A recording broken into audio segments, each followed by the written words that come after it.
दोस्तों, अगर आप वीडियो मिक्सिंग सीख कर नाम और पैसा कमाना चाहते हैं तो फिर ये चैनल आपके लिए ही है। नमस्कार दोस्तों, स्वागत है आप सभी लोगों का हमारे YouTube channel play edit solution में। इस चैनल पे मिलता है आपको सोल्यूशन के साथ साथ विश्वास भी। तो आशा करता हूँ कि आप सभी लोग अच्छे होंगे और मैं भी ठीक हूँ। दोस्तों, आपको वीडियो मिक्सिंग से संबंधित कोई भी प्रॉब्लम हो, वो प्रॉब्लम हार्डवेयर से संबंधित हो या फिर सॉफ्टवेयर से संबंधित, आप मुझे व्हाट्सएप या कॉल करिए और सोल्यूशन लीजिए बिल्कुल फ्री। दोस्तों, आज मैं एक ऐसे विषय पे आप लोगों के ऊपर वीडियो बना करके लेके आ रहा हूँ कि जिस बात के लिए मैं गारंटी देता हूँ कि आज तक इस टाइप की जानकारी या इस विषय पे जानकारी अभी तक किसी दूसरे YouTube चैनल पे आपको नहीं मिली थी। और ये समस्या उन सभी लोगों के लिए है जो कंप्यूटर या लैपटॉप पे काम करते हैं। वो सभी लैपटॉप या कंप्यूटर के यूजर इस परेशानी को ठंड के अंदर फेस करते हैं। दोस्तों, जैसा कि थंबनेल पे स्पष्ट रूप से लिखा हुआ है कि ठंड में क्यों हो जाते हैं कंप्यूटर स्लो। अगर आपने भी इस परेशानी को फेस किया है या बार बार ऐसा लगता है कि जब से ठंड चालू हुई है और हमारा ईडीएस कुछ ज्यादा ही जाम चलने लगा है, या फिर कंप्यूटर स्लो चल रहा है, या फिर बार बार हमारा ईडीएस क्लोज द प्रोग्राम या फिर क्रैश हो रहा है, तो बस दोस्तों ये वीडियो आपके लिए ही है और इस वीडियो को पूरा देख डालिएगा। और इस बात की मैं गारंटी देता हूं कि इसके बाद आपका कंप्यूटर स्लो नहीं होगा और जैसे आपकी कंप्यूटर पहले चल रही थी उसी तरीके से आपकी कंप्यूटर परफॉर्मेंस देगी। तो चलिए दोस्तों, आगे बढ़ते हैं और बिना देर किए इस वीडियो के माध्यम से ये जानने की कोशिश करते हैं और ये समझने और समझाने की कोशिश करते हैं कि आखिर ठंड का प्रभाव हमारे कंप्यूटर पे क्यों पड़ता है और इसका समाधान क्या है। सबसे पहले दोस्तों, मैं आप लोगों को ये बता दूं कि ठंड में अगर सबसे ज्यादा किसी चीज के ऊपर प्रभाव पड़ता है कंप्यूटर या लैपटॉप के ऊपर, तो ये सबसे ज्यादा प्रभाव आपको लैपटॉप के ऊपर दिखाई देगी। बहुत ऐसे मेरे बंधु होंगे जो कंप्यूटर के साथ साथ लैपटॉप भी अपने पास रखे होंगे या फिर लैपटॉप के ऊपर भी काम करते होंगे। आप इस चीज को महसूस करते होंगे दोस्तों कि ज्यादातर जनवरी के महीने में या फिर दिसंबर के महीने में जब ठंड बहुत ज्यादा बढ़ जाती है और डिग्री तकरीबन 8 डिग्री या 9 डिग्री 10 डिग्री के आसपास जब हमारी ठंड बढ़ करके चरम सीमा में पहुंच जाती है, तो आपने एहसास किया होगा इस चीज का कि जब आप अपने लैपटॉप को चालू करते हैं तो जितना जल्दी उसको बूट कर जाना चाहिए था उतना जल्दी बूट नहीं करता है। दोस्तों, मैं आप लोगों को ये बता दूं कि ये खास करके उन लैपटॉप पे ये प्रॉब्लम आपको दिखाई देगी जिस लैपटॉप के अंदर SSD नहीं लगी हुई है और सिर्फ हार्ड ड्राइव उसमें लगा हुआ था। यानी कि आज से 4-5 साल पीछे का अगर आपने लैपटॉप खरीद रखा है और अभी भी वो लैपटॉप आपके पास चल रहा है, तो आपने इस चीज को महसूस किया होगा कि वो लैपटॉप अक्सर ठंड के अंदर स्लो हो जाते हैं। क्यों? क्योंकि उसमें SSD नहीं लगी हुई है, सिर्फ हार्ड ड्राइव लगा हुआ है। अब आपके दिमाग में ये एक सवाल उठ गया होगा कि क्या वाकई में SSD वाली सिस्टम स्लो नहीं होती है और हार्ड ड्राइव वाली सिस्टम स्लो हो जाती है क्या? तो उसके ऊपर भी मैं आप लोगों को पूरी जानकारी दूंगा और बताऊंगा कि क्या वाकई में SSD के ऊपर प्रभाव नहीं पड़ती है ठंड की, या फिर पड़ती है तो फिर कितनी पड़ती है, और हार्ड ड्राइव के ऊपर प्रभाव क्यों पड़ती है ठंड की। चलिए आगे बढ़ते हैं और बात करते हैं पहले हार्ड ड्राइव के ऊपर। सामने स्क्रीन पे देख पा रहे होंगे एक हार्ड ड्राइव की इमेज आपको दिखाई दे रही है। चलिए, हमने बहुत सारे लोगों ने हार्ड ड्राइव को बाहर से देखा हुआ है, पर आज हार्ड ड्राइव को अंदर से देखते हैं कि वो किस तरीके की उसकी बनावट है और काम किस तरीके से करता है, और ठंड का हार्ड ड्राइव पे इतना ज्यादा प्रभाव क्यों रहता है, इस चीज को हम समझ लेते हैं। सबसे पहले मैं दोस्तों आप लोगों को ये बता दूं कि जो हमारी कंप्यूटर स्लो होती है वो स्लो कंप्यूटर नहीं होती है।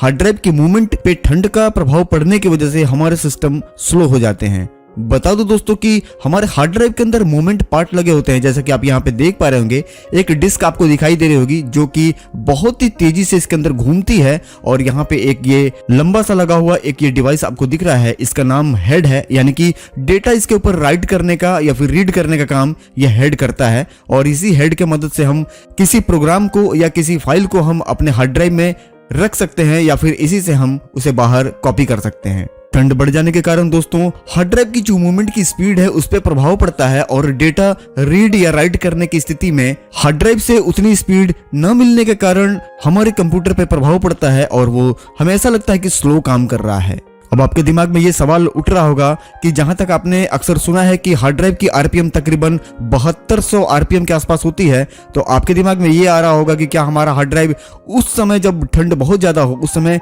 7200 आरपीएम से घट करके क्या 5000 आरपीएम या फिर 6000 आरपीएम के आसपास आ जाता है क्या? तो मैं आप लोगों को बताऊं दोस्तों कि ऐसा बिल्कुल भी नहीं है, क्योंकि मैं कभी भी किसी को गलत जानकारी अपने चैनल के माध्यम से नहीं देता हूं, क्योंकि एक से एक बुद्धिजीवी मेरे चैनल को सब्सक्राइब कर रखे हैं और मेरे वीडियो को देखते हैं। बता दो दोस्तों कि हार्ड ड्राइव के आरपीएम के ऊपर ठंड का बहुत ज्यादा कोई प्रभाव नहीं पड़ पाता है, पर ठंड में बढ़े हुए मॉइस्चर के कारण हार्ड ड्राइव के अंदर लगे हुए इस डिस्क के ऊपर जो डेटा राइट किया गया है उस डेटा को पढ़ने में इस हेड को दिक्कत होती है और बहुत जल्दी उस डेटा को पढ़ नहीं पाता है। इसके वजह से कंप्यूटर स्लो हो जाती है। स्लो क्यों हो जाती है? क्योंकि जब तक यहाँ से वो डेटा कलेक्ट करके, चाहे वो डी ड्राइव का डेटा हो या फिर आपका सी ड्राइव का डेटा हो या फिर ई या एफ ड्राइव का डेटा हो, जब तक उसको पूरा डेटा कलेक्ट नहीं कर लेगा, वो पूरे अपने डेटा को रीड नहीं कर लेगा, तब तक वो आपका कंप्यूटर पूरे तरीके से बूट करके आपके सामने नहीं देगा। हार्डवेयर के क्षेत्र से जो बंधु थोड़ी बहुत जानकारी रखते हैं और जो इस चीज को समझ रहे होंगे वो मेरी बात से सहमत होंगे,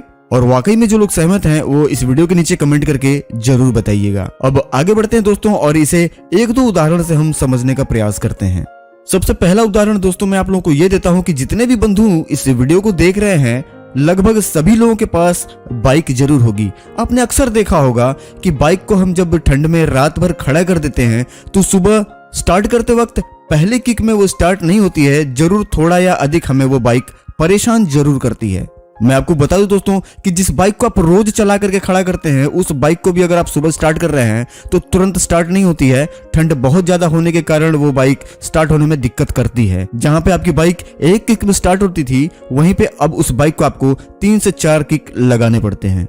बाइक के उदाहरण से कारण बिल्कुल स्पष्ट है कि जहां पे रिंग पिस्टन सिलेंडर के अंदर होते हैं, जहां पे हमारा पेट्रोल जलने के बाद इंजन स्टार्ट होती है, बता दो दोस्तों कि ठंड होने के कारण उस पेट्रोल में आग जल्दी नहीं लग पाती है, क्योंकि अंदर मॉइस्चर के कारण तुरंत पेट्रोल नहीं पकड़ने के कारण हमें एक से ज्यादा किक मारने पड़ते हैं। संजोग से अगर आपने बाइक एक आध हफ्ते खड़ी कर दी तो भाई उसके बाद तो मजा ही आ जाता है। कम से कम 25-20 किक लगाने पड़ते हैं तब जाकर के स्टार्ट होते हैं। बताओ दोस्तों कि टेक्नोलॉजी बहुत आगे बढ़ गई है। अब तो ठंड में या बरसात में बाइक जल्दी स्टार्ट हो जाती है, लेकिन अगर आज से 25-30 साल पहले अगर उनको याद होगा कि उनके पिताजी के पास या फिर उनके दादाजी के पास अगर पहले वाली पुरानी वाली बुलेट हो या फिर उनके पास पुराना वाला अगर राजदूत होगा जो सबसे पहली मॉडल आई थी, तो भाई साहब ना कुछ चना चबाना पड़ता होगा दोस्तों जब वो गाड़ी बरसात के अंदर भीग जाती थी या फिर बंद हो जाती थी। अगर आपने भी उस चीज को देखा है तो वीडियो में कमेंट करके जरूर बताइएगा। अगला उदाहरण देता हूं दोस्तों आप लोगों को कि आप लोगों के घर में जितने भी दरवाजे खिड़कियां होंगी, आप महसूस करिएगा कि अक्सर गर्मी के दिनों में और बरसात या फिर ठंड के दिनों में आपके जो दरवाजे और जंगले की या फिर उसके अंदर लगे खिड़कियों की साइज में अगर आप बारीकी से ध्यान देंगे तो ऐसा लगेगा कि जो दरवाजा आपका गर्मी में आसानी से लग जाता था और थोड़ा सा गैप भी बचता था, आपने देखा होगा कि बरसात में वही दरवाजा थोड़ा सा जाम होने लगता है या फिर जब उसको आप बंद करेंगे तो ऐसा लगेगा कि पहले से ज्यादा इसके दरवाजे की साइज बढ़ गई है। ये अक्सर दोस्तों बरसात या फिर ठंड में हो जाता है, क्योंकि नमी के कारण लकड़ी फूलती है और गर्मियों में वही लकड़ी सिकुड़ जाती है। जैसे कि जितने भी लोग इस वीडियो को देख रहे हैं जो मेरे सब्सक्राइबर हैं वो सभी लोग कंप्यूटर रखे होंगे, क्योंकि अगर आपके पास कंप्यूटर नहीं होती और आप एडिटिंग नहीं कर रहे होते हैं तो मेरे वीडियो को आप प्ले करके नहीं देख रहे होते इस वक्त। चलिए बताता हूं दोस्तों कि जिनके पास 2-3 साल पुराना सीपीयू है, उनके सीपीयू में अक्सर ठंड के समय में जब वो सीपीयू सुबह के समय में स्टार्ट करते हैं तो उस समय किसी एक फैन से उनके घरघराहट की आवाज स्टार्ट हो जाती होगी, जो कि 2-4-10 मिनट तक चलती रहती होगी। ये अक्सर तब होता है जब ठंड बहुत ज्यादा बढ़ जाती है। ठीक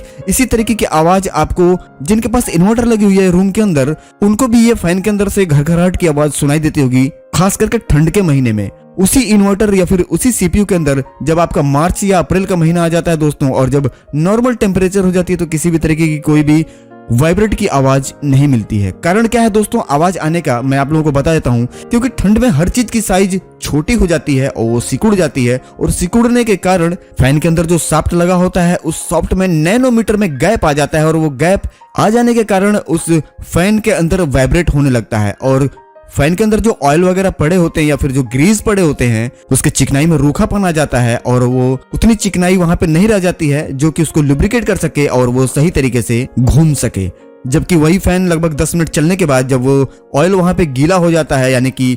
गर्म होकर के पिघल जाता है, तो फिर वो आवाज आपके सीपीयू या फिर आपके इन्वर्टर से आना बंद हो जाता है। उम्मीद करता हूं दोस्तों कि ये 2-3 उदाहरण से आपके समझ में ये आ गया होगा कि वाकई में ठंड का प्रभाव हमारे हर एक तरीके की मशीनरी पे पड़ती है, चाहे वो बाइक हो, कंप्यूटर या फिर लैपटॉप। आइए अब आगे बढ़ते हैं और दोस्तों इस समस्या का समाधान क्या है, हम इस विषय में भी थोड़ा सा बात कर लेते हैं। बता दो दोस्तों कि उस सिस्टम पे बहुत ज्यादा फर्क नहीं पड़ेगा जिस सिस्टम पे सिर्फ एसएसडी ही एसएसडी लगी है, एक भी हार्ड ड्राइव उसके अंदर नहीं लगा हुआ है। पर यह भी मुमकिन है दोस्तों कि हर आदमी के पास उतना पैसा नहीं होता कि सी ड्राइव, डी ड्राइव और ई ड्राइव सभी ड्राइव के लिए वो सिर्फ SSD ही लगा लें। जानकारी देकर के मैं आप लोगों को स्पष्ट करा दूं दोस्तों कि SSD एक महंगा डिवाइस है और वो महंगा है हार्ड ड्राइव के मुकाबले, इसीलिए हर आदमी सिर्फ सी ड्राइव के लिए 120 GB, 250 GB या फिर 500 GB तक ही SSD लगाना पसंद करते हैं। अक्सर डी ड्राइव या फिर ई ड्राइव के लिए आदमी अभी भी हार्ड ड्राइव यूज कर रहा है, सिर्फ महंगा होने के कारण। SSD स्लो क्यों नहीं होती है? क्योंकि आप यहाँ पे स्पष्ट रूप से देख पा रहे होंगे दोस्तों कि ये एक खुली हुई सैमसंग की SSD है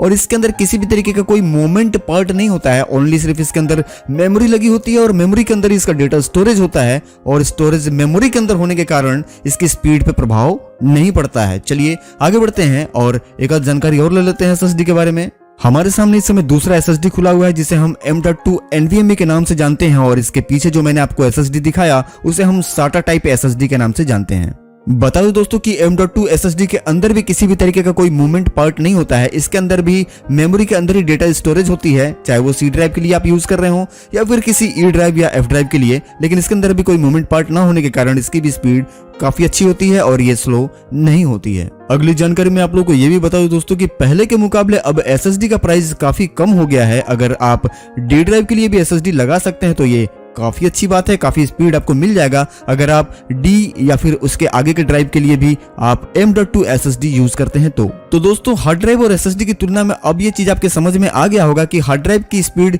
स्लो क्यों हो जाती है ठंड के अंदर। अब चलिए मैं इसका समाधान आप लोगों को बताता हूं कि अगर आपके पास अभी भी हार्ड ड्राइव है या फिर हार्ड ड्राइव यूज कर रहे हैं डी ड्राइव के लिए, तो हम ऐसा क्या उपाय करें कि हमारे कंप्यूटर का स्पीड स्लो ना हो और हम बेहतर तरीके से काम को कर पाएं। आगे जो उपाय मैं आप लोगों को बताने वाला हूं दोस्तों, उससे पहले ये जानना जरूरी है कि हमारे सिस्टम को एक नॉर्मल टेम्परेचर कितना देना चाहिए, यानी कि एक कितने नॉर्मल टेम्परेचर पे हमारा सिस्टम बेहतर तरीके से काम करता है। सबसे पहले ये हमारे लिए समझना बहुत जरूरी है। बताओ दोस्तों कि 40 डिग्री से ऊपर और 45 डिग्री के आसपास हमारे सिस्टम का अगर नॉर्मल टेम्परेचर अंदर से है तो हमारा कंप्यूटर बेहतर तरीके से काम करेगा। 45 डिग्री टेम्परेचर का मतलब, इस बात को मैं फिर दोबारा स्पष्ट करा दूं कि 40 डिग्री का जो टेम्परेचर मैंने निश्चित बताया है आपको, वो CPU के अंदर का होना चाहिए, यानी कि कवर के अंदर का, न कि आपके रूम का टेम्परेचर। ये एक एप्लीकेशन है जो कोर टेम्परेचर के नाम से आपको गूगल पे सर्च करेंगे तो मिल जाएगा, या फिर मैं कोशिश करूंगा कि इस एप्लीकेशन का डाउनलोड का लिंक मैं डायरेक्ट इसके वेबसाइट से उठा करके आपको वीडियो के डिस्क्रिप्शन में दे दूं, जिसे आप भी इंस्टॉल करके अपने कंप्यूटर के नॉर्मल टेम्परेचर को हमेशा चेक कर सकें। जैसा कि आप देख पा रहे होंगे हमारा इस समय CPU का टेम्परेचर क्या है यहाँ पे स्पष्ट रूप से दिखाई दे रहा है। 40 डिग्री से लेकर के दोस्तों अगर 45 डिग्री के बीच में अपने कंप्यूटर का अगर आप टेम्परेचर हमेशा मेंटेन रखते हैं तो आपका कंप्यूटर एकदम फर्राटे से काम करेगा और थोड़ा भी आपका क्रैश का जो प्रॉब्लम आपको एडेस्क में देखने को मिलती है ठंड के अंदर, या फिर आपका कर्सर स्लो चलता है या फिर बफरिंग बहुत ज्यादा हो रही है, तो ये प्रॉब्लम आपको काफी कम देखने को मिलेगा। ये मेरा आपसे वादा है। कोशिश ये करके अपने रूम के टेम्परेचर को हमेशा नॉर्मल रखें, दरवाजा फाटक बंद करके काम करें, और अगर कोई हीटर वगैरह आपके पास है तो आप अपने रूम में जला करके काम करें, तो आपके कमरे का टेम्परेचर हमेशा नॉर्मल बना रहेगा। अब यहाँ पे बात ये भी आती है दोस्तों कि आजकल बिजली की यूनिट इतनी महंगी हो गई कि दिन भर और रात भर कंप्यूटर के लिए एक रूम के अंदर हीटर चला करके रखना संभव नहीं है, क्योंकि आप जितना कमाएंगे नहीं उससे ज्यादा पैसा आपका महीने का बिल आ जाएगा। तो हम क्या करेंगे दोस्तों यहाँ पे कि CPU के ऊपर जो एक फैन आपको सामने यहाँ पे दिखाई दे रहा है, प्रोसेसर के ऊपर उस फैन को छोड़ करके, यानी कि उसी फैन को सिर्फ चलने देंगे, बाकी आपके कंप्यूटर कैबिनेट के ऊपर जितने भी फैन लगे हैं, यानी कि आगे से अगर आपने RGB वाला फैन लगा रखा है तो वो सारे फैन चलना आप बंद कर देंगे, इसके केबल को डिस्कनेक्ट कर देंगे। अगर ऊपर के साइड से यहाँ पे जैसा कि आप देख पा रहे हैं ऊपर एक फैन है, अगर आपके भी एक या एक से ज्यादा फैन है तो उसे आप डिस्कनेक्ट कर देंगे, और पीछे बैक साइड में अगर आपके फैन है जो कि अभी चल रहे हैं तो आप उसे बंद कर देंगे। यानी कि आपके मदरबोर्ड के ऊपर जो प्रोसेसर के ऊपर जो फैन लगा हुआ है सिर्फ इस फैन को ही चलने देंगे, बाकी सारे फैन बंद कर देंगे। ऐसा करने से दोस्तों बाहर की ठंडी हवा आपके CPU में एंट्री नहीं करेगी और बाहर की ठंड हवा अंदर न जाने की वजह से अंदर का हवा अंदर रुकेगा और अपने आप आपके CPU के टेम्परेचर बढ़ जाएंगे। ध्यान रहे दोस्तों कि CPU पे लगे ऊपर से नीचे और आगे पीछे जितने भी फैन है सारे बंद करने हैं, एक भी फैन नहीं चलना चाहिए, क्योंकि अगर बाहर का कोई भी ठंडा हवा अगर आपके CPU के अंदर गया तो आपका CPU का टेम्परेचर नॉर्मल नहीं हो पाएगा। अगली जानकारी में आप लोगों को ये और भी बता दूं दोस्तों कि ऐसा बिल्कुल भी नहीं है कि ठंड की वजह से SSD या फिर आपके प्रोसेसर या फिर आपके रैम के ऊपर परफॉर्मेंस पे प्रभाव नहीं पड़ता। बिल्कुल पड़ता है, लेकिन उतना प्रभाव नहीं पड़ता है जितना कि हार्ड ड्राइव के ऊपर पड़ता है। तो हार्ड ड्राइव को बहुत ज्यादा ठंड होने से बचाइए, फैन को सारे बंद कर दीजिए, टेम्परेचर नॉर्मल रहेगी तो आपका कंप्यूटर बेहतर तरीके से काम करेगा। और कोशिश ये करिएगा कि अभी भी अगर आप सी ड्राइव के ऊपर SSD नहीं लगाए हैं, सिर्फ हार्ड ड्राइव के साथ काम कर रहे हैं, तो मैं आप लोगों को बता दूं दोस्तों कि अब SSD बहुत सस्ते हो गए हैं, एक 250 GB या फिर 125 GB की SSD अपने C ड्राइव के लिए लगा लीजिए, काफी राहत मिलेगी आपको SSD लगाने के बाद। पीछे बताए गए जितने भी परेशानियां थी दोस्तों, अगर वो फेस करते थे तो वीडियो में कमेंट करके जरूर बताइएगा, और वीडियो अगर ये पसंद आया हो तो वीडियो को लाइक करके अपने WhatsApp ग्रुप पे शेयर जरूर करिएगा, ताकि इस वीडियो को देख करके और भी लोग आपकी तरह लाभ उठा सकें। और चैनल पे अगर आप पहली बार आए हैं दोस्तों, तो इस तरीके की जानकारी सिर्फ आपको इसी चैनल पे मिलती है, और इस तरीके की जानकारी आपको बार बार मिलती रहे इसके लिए इस चैनल को सब्सक्राइब करके ऑल का नोटिफिकेशन जरूर सेलेक्ट कर लीजिएगा। मिलते हैं दोस्तों अगले वीडियो में किसी नई जानकारी के साथ या फिर किसी नए प्रोजेक्ट के साथ। तब तक के लिए आप सभी लोगों को मेरा प्यार भरा नमस्कार। जय हिंद दोस्तों।